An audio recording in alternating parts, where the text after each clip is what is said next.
Hello, Algebra 2 students. We are going to solve quadratic functions by factoring.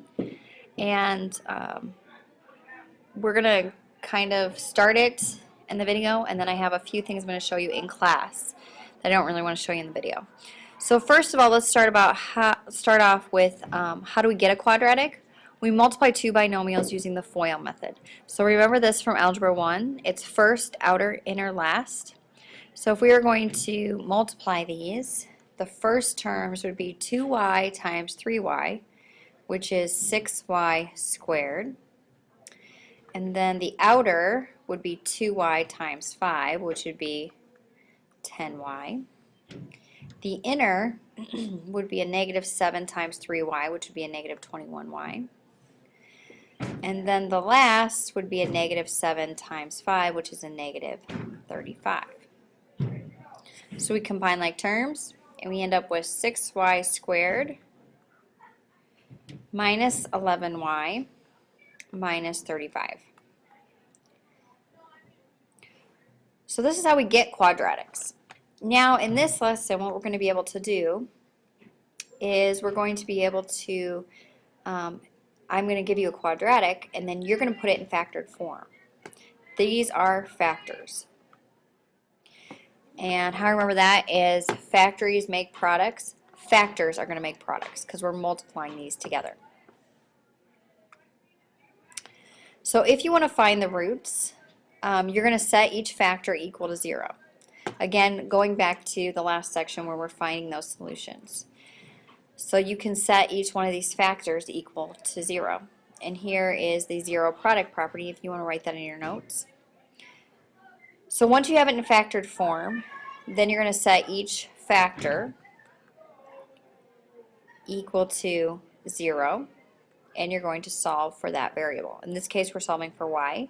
So here, y is going to equal 7 over 2. And over here, y is going to equal negative 5 over 3. So we have two answers. Now suppose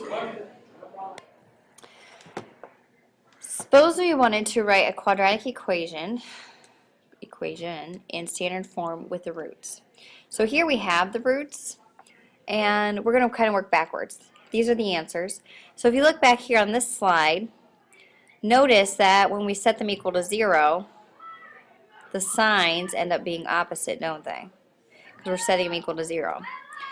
So here, notice we have a negative 1/3 and a positive 6.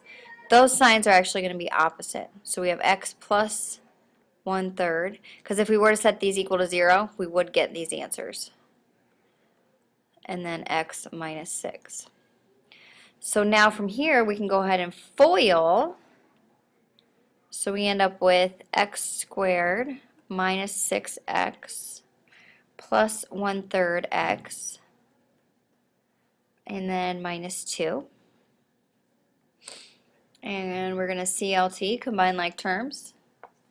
X squared minus, this is going to be 17 over 3 x, and minus 2.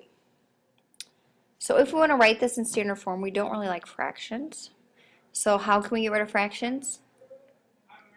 That's right. We're going to times by that denominator to get rid of it. So we have 3x squared minus 17x minus 6. So this is working backwards. Okay, now let's really get down to the learning target, factoring.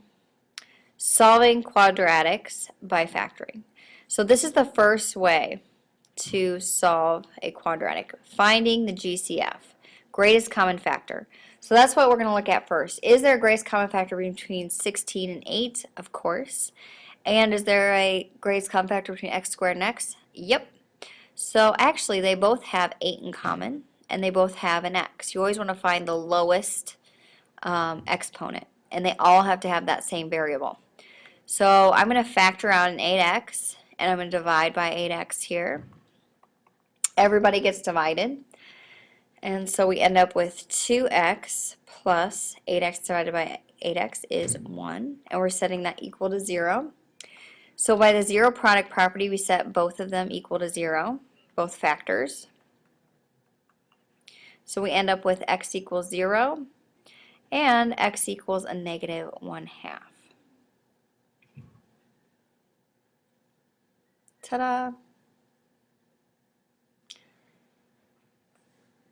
So that was the GCF way. Always look for our greatest common factor. Now let's do another example. Solve x squared plus 16x plus 64 equals 0. So is there a GCF? Nope, there isn't. So since there is no GCF, we have to do a different method.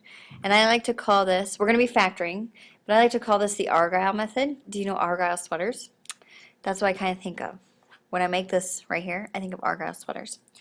So when we use Argyle, we're actually going to put the middle term 16 up here and the bottom term, your C term, down here, 64.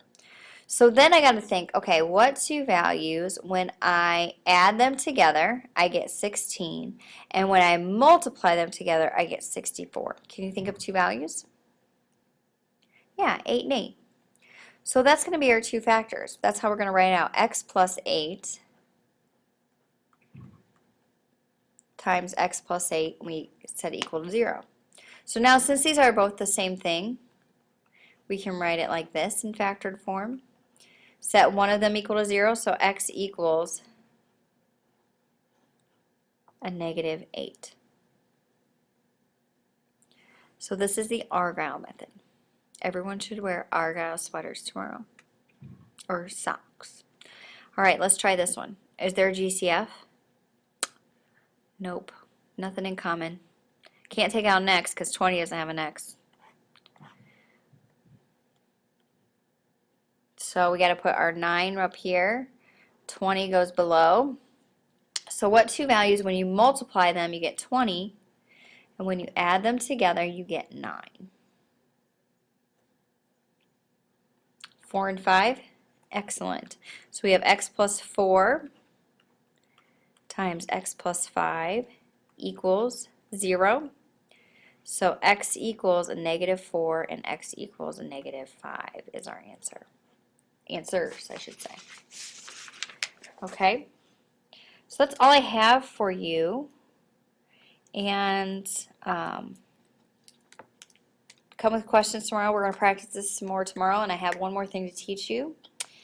And yeah, have a wonderful day. Adios.